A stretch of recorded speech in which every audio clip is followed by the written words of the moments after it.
भक्तों, विष्णु जी को पालनहार, सौभाग्य के दाता और संतान सुख प्रदाता कहा जाता है।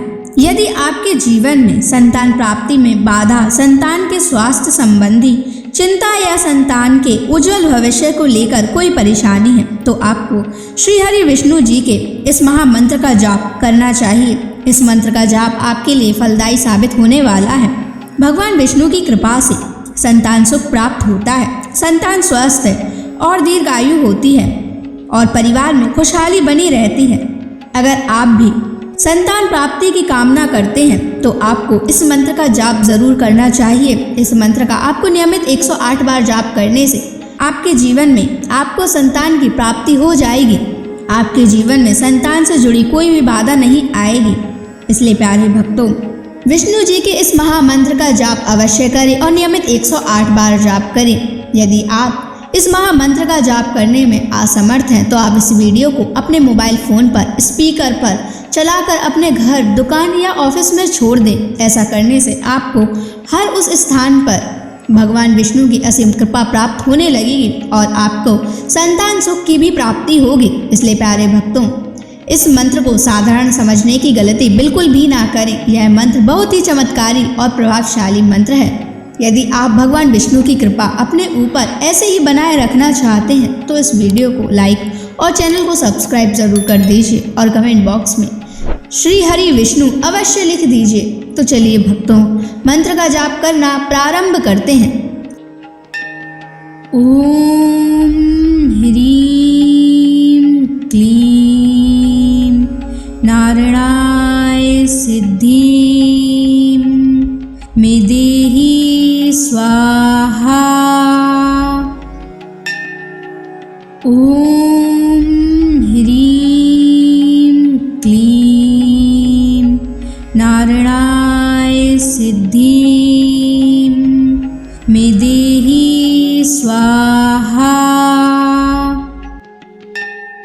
ओम ह्रीं क्लीं नारायणाय सिद्धिं मे देहि स्वाहा। ओम ह्रीं क्लीं नारायणाय सिद्धिं मे देहि स्वाहा। ओम ह्रीं क्लीं नारायणाय सिद्धिं मे देहि स्वाहा। ओम ह्रीं क्लीं नारायणाय सिद्धिं मे देहि स्वाहा। ओम ह्रीं क्लीं नारायणाय सिद्धिं मे देहि स्वाहा। ओम ह्रीं क्लीं नारायणाय सिद्धिं मे देहि स्वाहा। ओम ह्रीं क्लीं नारायणाय सिद्धिं मे देहि स्वाहा। ओम ह्रीं क्लीं नारायणाय सिद्धिं मे देहि स्वाहा। ओम ह्रीं क्लीं नारायणाय सिद्धिं मे देहि स्वाहा। ओम ह्रीं क्लीं नारायणाय सिद्धिं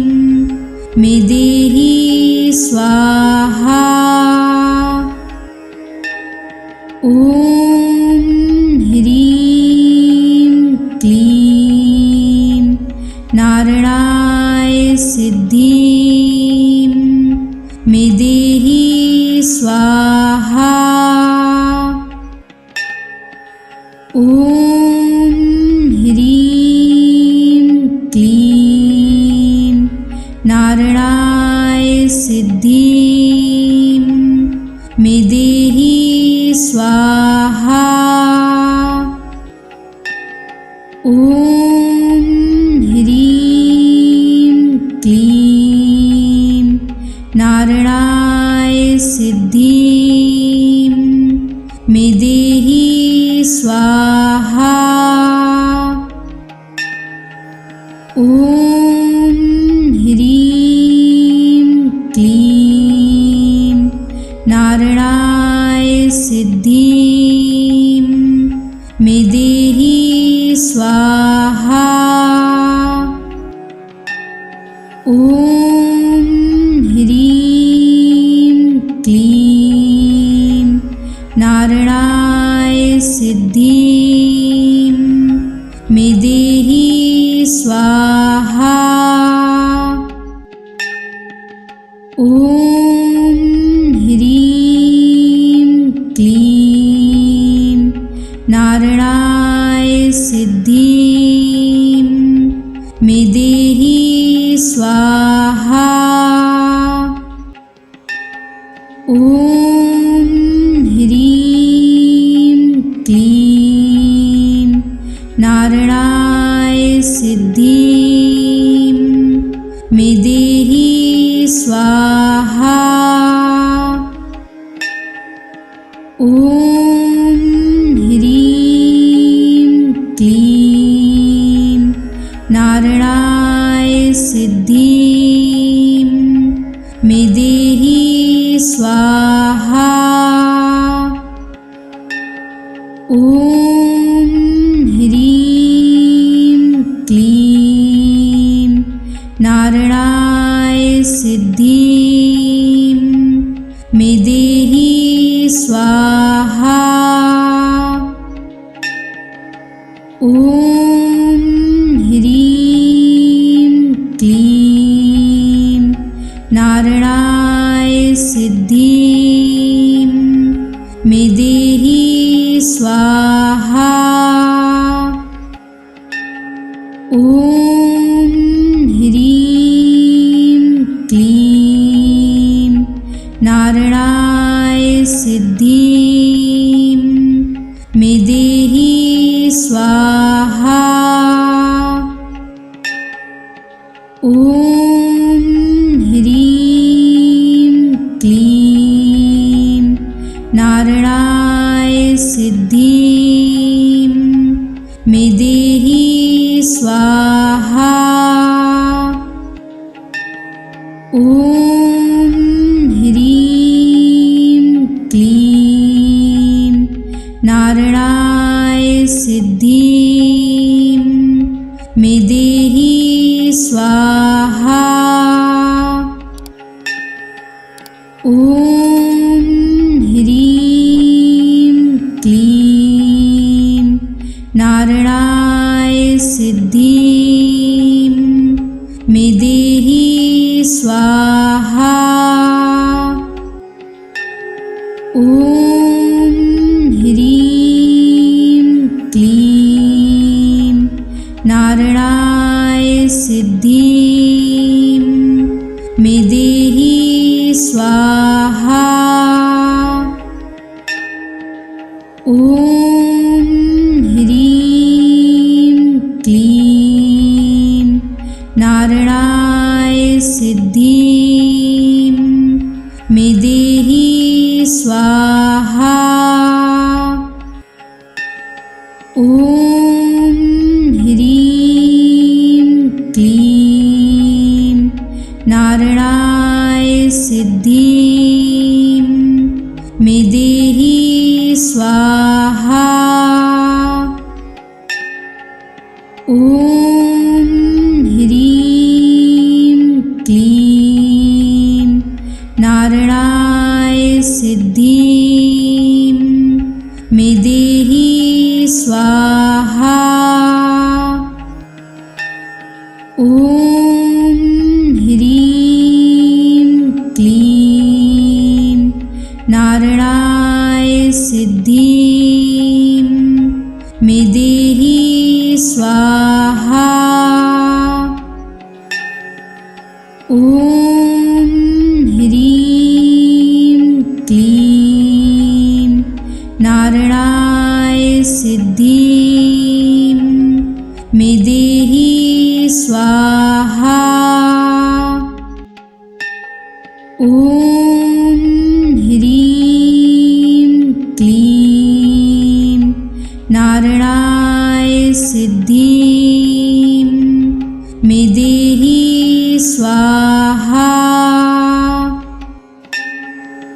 ॐ ह्रीं क्लीं नारायणाय सिद्धिं मे देहि स्वाहा। ॐ ह्रीं क्लीं नारायणाय सिद्धिं मे देहि स्वाहा। ॐ ह्रीं क्लीं नारायणाय सिद्धिं मे देहि स्वाहा। ॐ ह्रीं क्लीं नारायणाय सिद्धिं मे देहि स्वाहा। ॐ ह्रीं क्लीं नारायणाय सिद्धिं मे देहि स्वाहा। ॐ ह्रीं क्लीं नारायणाय सिद्धिं मे देहि स्वाहा। ॐ ह्रीं क्लीं नारायणाय सिद्धिं मे देहि स्वाहा। ॐ ह्रीं क्लीं नारायणाय सिद्धिं मे देहि स्वाहा। ॐ ह्रीं क्लीं नारायणाय सिद्धिं मे देहि स्वाहा। ॐ ह्रीं क्लीं नारायणाय सिद्धिं मे देहि स्वाहा। ॐ ह्रीं क्लीं नारायणाय सिद्धिं मे देहि स्वाहा। ॐ ह्रीं क्लीं नारायणाय सिद्धिं मे देहि स्वाहा। ॐ ह्रीं क्लीं नारायणाय सिद्धिं मे देहि स्वाहा। ॐ ह्रीं क्लीं नारायणाय सिद्धिं मे देहि स्वाहा। ॐ ह्रीं क्लीं नारायणाय सिद्धिं मे देहि स्वाहा। ॐ ह्रीं क्लीं नारायणाय सिद्धिं मे देहि स्वाहा। ॐ ह्रीं क्लीं नारायणाय सिद्धिं मे देहि स्वाहा। ॐ ह्रीं क्लीं नारायणाय सिद्धिं मे देहि स्वाहा। ॐ ह्रीं क्लीं नारायणाय सिद्धिं मे देहि स्वाहा। ॐ ह्रीं क्लीं नारायणाय सिद्धिं मे देहि स्वाहा। ॐ ह्रीं क्लीं नारायणाय सिद्धिं मे देहि स्वाहा। ॐ ह्रीं क्लीं नारायणाय सिद्धिं मे देहि स्वाहा। ॐ ह्रीं क्लीं नारायणाय सिद्धिं मे देहि स्वाहा। ॐ ह्रीं क्लीं नारायणाय सिद्धिं मे देहि स्वाहा। ॐ ह्रीं क्लीं नारायणाय सिद्धिं मे देहि स्वाहा। ॐ ह्रीं क्लीं नारायणाय सिद्धिं मे देहि स्वाहा। ॐ ह्रीं क्लीं नारायणाय सिद्धिं मे देहि स्वाहा। ॐ ह्रीं क्लीं नारायणाय सिद्धिं मे देहि स्वाहा। ॐ ह्रीं क्लीं नारायणाय सिद्धिं मे देहि स्वाहा।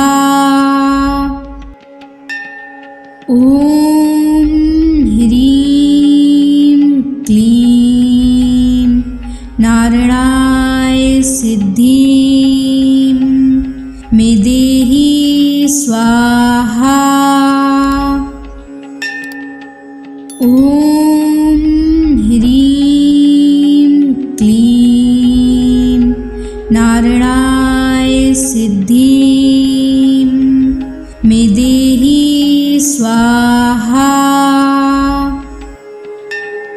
ॐ ह्रीं क्लीं नारायणाय सिद्धिं मे देहि स्वाहा। ॐ ॐ ह्रीं क्लीं नारायणाय सिद्धिं मे देहि स्वाहा। ॐ ह्रीं क्लीं नारायणाय सिद्धिं मे देहि स्वाहा। ॐ ह्रीं क्लीं नारायणाय सिद्धिं मे देहि स्वाहा। ॐ ह्रीं क्लीं नारायणाय सिद्धिं मे देहि स्वाहा। ॐ ह्रीं क्लीं नारायणाय सिद्धिं मे देहि स्वाहा। ॐ ह्रीं क्लीं नारायणाय सिद्धिं मे देहि स्वाहा। ॐ ह्रीं क्लीं नारायणाय सिद्धिं मे देहि स्वाहा। ॐ ह्रीं क्लीं नारायणाय सिद्धिं मे देहि स्वाहा। ॐ ह्रीं क्लीं नारायणाय सिद्धिं मे देहि स्वाहा। ॐ ह्रीं क्लीं नारायणाय सिद्धिं मे देहि स्वाहा। ॐ ह्रीं क्लीं नारायणाय सिद्धिं मे देहि स्वाहा। ॐ ह्रीं क्लीं नारायणाय सिद्धिं मे देहि स्वाहा। ॐ ह्रीं क्लीं नारायणाय सिद्धिं मे देहि स्वाहा। ॐ ह्रीं क्लीं नारायणाय सिद्धिं मे देहि स्वाहा। ॐ ह्रीं क्लीं नारायणाय सिद्धिं मे देहि स्वाहा। ॐ ह्रीं क्लीं नारायणाय सिद्धिं मे देहि स्वाहा।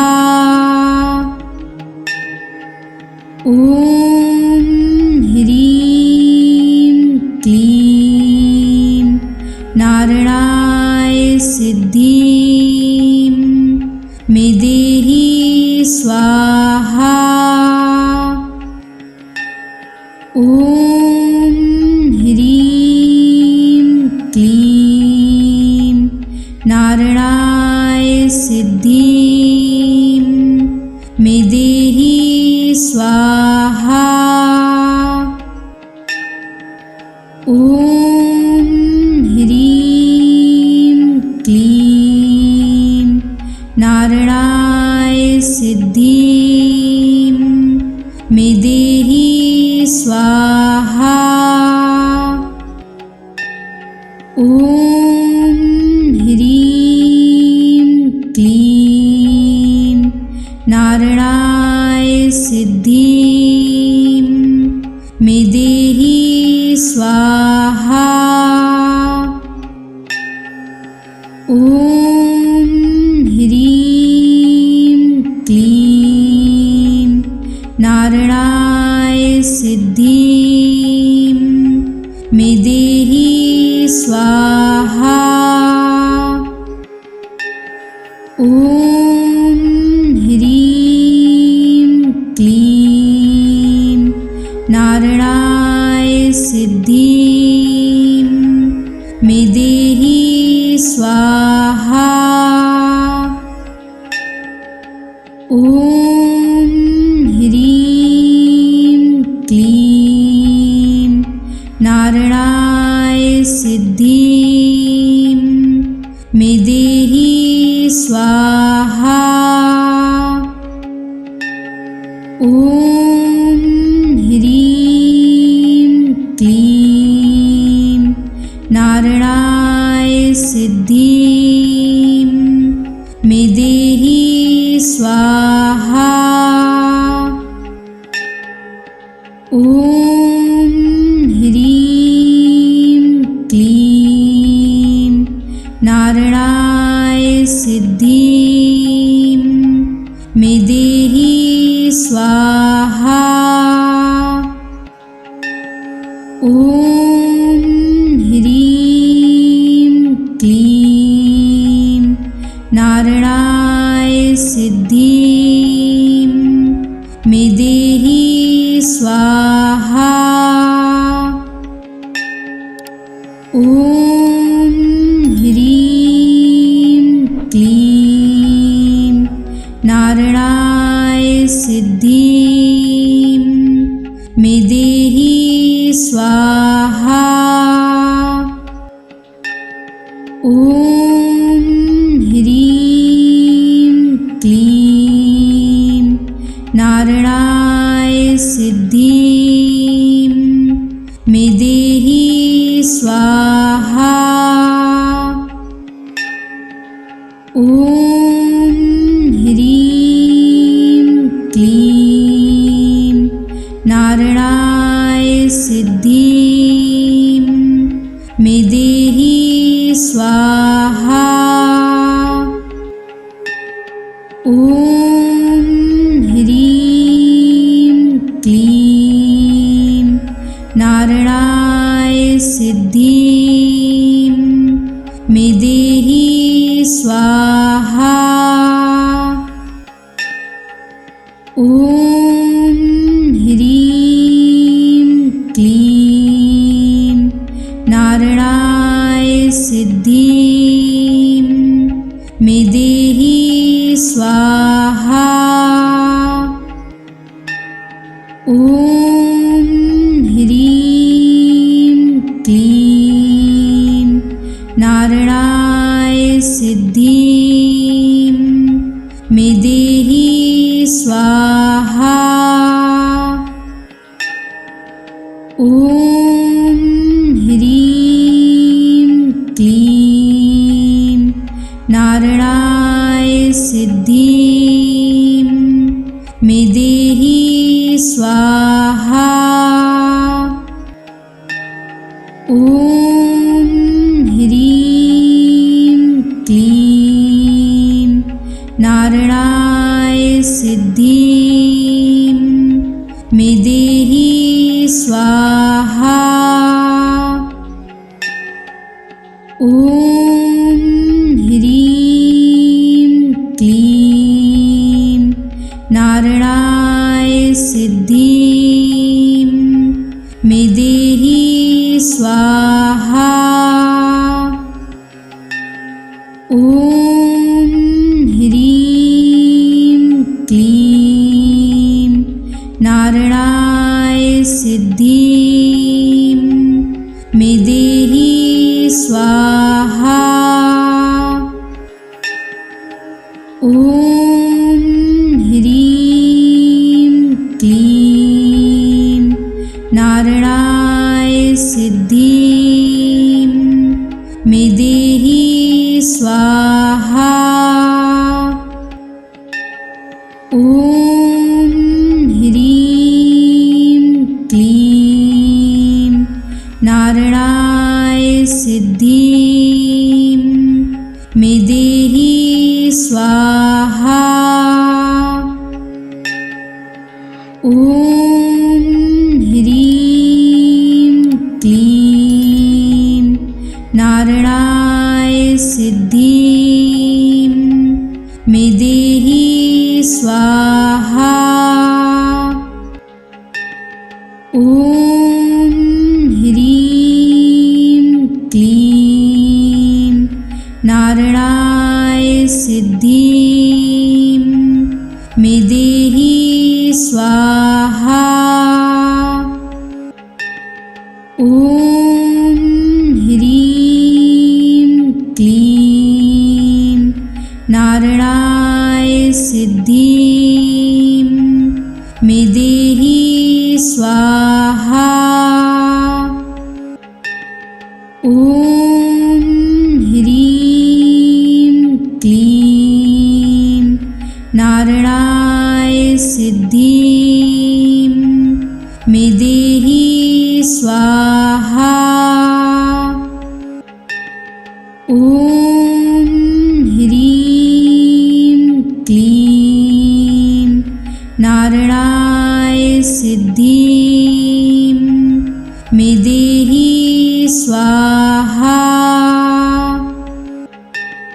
ॐ ह्रीं क्लीं नारायणाय सिद्धिं मे देहि स्वाहा। ॐ ह्रीं क्लीं नारायणाय सिद्धिं मे देहि स्वाहा। ॐ ह्रीं क्लीं नारायणाय सिद्धिं मे देहि स्वाहा। ॐ ह्रीं क्लीं नारायणाय सिद्धिं मे देहि स्वाहा। ॐ ह्रीं क्लीं नारायणाय सिद्धिं मे देहि स्वाहा। ॐ ह्रीं क्लीं नारायणाय सिद्धिं मे देहि स्वाहा। ॐ ह्रीं क्लीं नारायणाय सिद्धिं मे देहि स्वाहा।